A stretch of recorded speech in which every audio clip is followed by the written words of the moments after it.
اللہ اکبر. آج جانتے ہیں اللہ اللہ یہ جو رسومات ہے، دراصل جب شادی ہوتی ہے تو جہیز لوگ اس لیے بھی مانگ لیتے ہیں کہ یہ لوگ کے یہاں تو حصہ دینے کا رواج ہی نہیں ہے، حصہ ملے گا نہیں، اس لیے جتنی بھیک مانگنا ہے مانگ لو. اور آپ کو ایک بات بتاؤں، جب سے یہ جہیز مانگنے کا مطالبہ ہم نے شروع کیا ہے اور ہمارے سماج میں شروع ہوا ہے، ایک بات تو آپ کو بتاؤں، ہمارے مذہب میں تو کفن مانگنے کی بھی اجازت نہیں ہے. توجہ کریں، ہمارے مذہب میں تو کفن مانگنے کی بھی اجازت نہیں ہے. آخر وہ کون سے سنی اور کیسے مسلمان ہے کہ جو جہیز مانگنے کے لیے نکلے ہیں؟ ہمارے مذہب کا حال تو یہ ہے، اگر ایک چادر پرانی گھر میں پڑی ہوئی ہے اور اللہ اکبر باپ مر گیا ہے تو اسلامی غیرت کہتی ہے 3 مسنون کفن کی ضرورت نہیں ہے.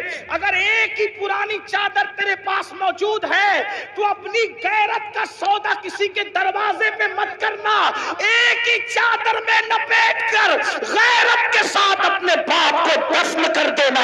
اب بھی تجھے بھیک مانگنے کی اجازت نہیں. جس مذہب میں باپ کے کفن کے لیے بھیک مانگنے کی اجازت نہ ہو، ایک کپڑا موجود ہوتے ہوئے، کفایت کا کپڑا موجود ہوتے ہوئے، اس مذہب کے اندر آخر جہیز مانگنے کی اجازت کیسے ہو سکتی ہے؟ اس مذہب کے اندر کار مانگنے کی اجازت کیسے ہو سکتی ہے؟ اس مذہب کے اندر اللہ اکبر بائک مانگنے کی اجازت کیسے ہو سکتی ہے؟ اور یاد رکھنا، آج لوگ کہتے ہیں مولانا مسلمانوں کی بیٹیاں کیروں کے ساتھ بھاگ رہی ہے. آج لوگ کہتے ہیں مولانا مسلمانوں کی بیٹیاں کیروں کے ساتھ بھاگ رہی ہے، مسلمانوں کی بیٹیاں لوجوں میں بک رہی ہے، مسلمانوں کی بیٹیاں سگنلوں پہ برقع پہن کے بھیک مانگ رہی ہے. میں پوچھتا ہوں ذمہ دار کون ہے؟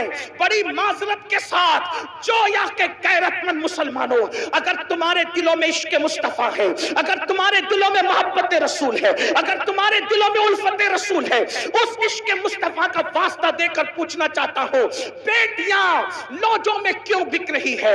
بیٹیاں سگنلوں پہ بھیک کیوں مانگ رہی ہے؟ بیٹیاں مرتد کیوں ہو رہی ہے؟ اوروں کا ہاتھ پکڑ کر کیوں جا رہی ہے؟ ذمہ دار کون ہے؟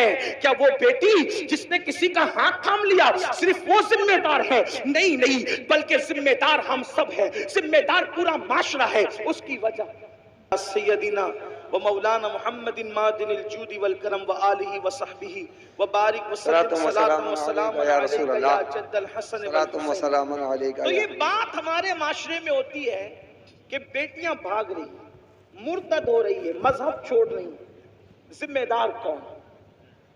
صرف وہ جانے والی بیٹیاں ذمہ دار نہیں ہیں، اس کے ذمہ دار ہم بھی ہیں، کیونکہ ہم نے شادی کے نام پر اتنی رسومات کو ایجاد کر دیا، اتنی رسومات کو ایجاد کیا کہ اب ہر کس و ناکس کے لیے شادی ممکن نہ رہی، شادی مشکل ہو گئی.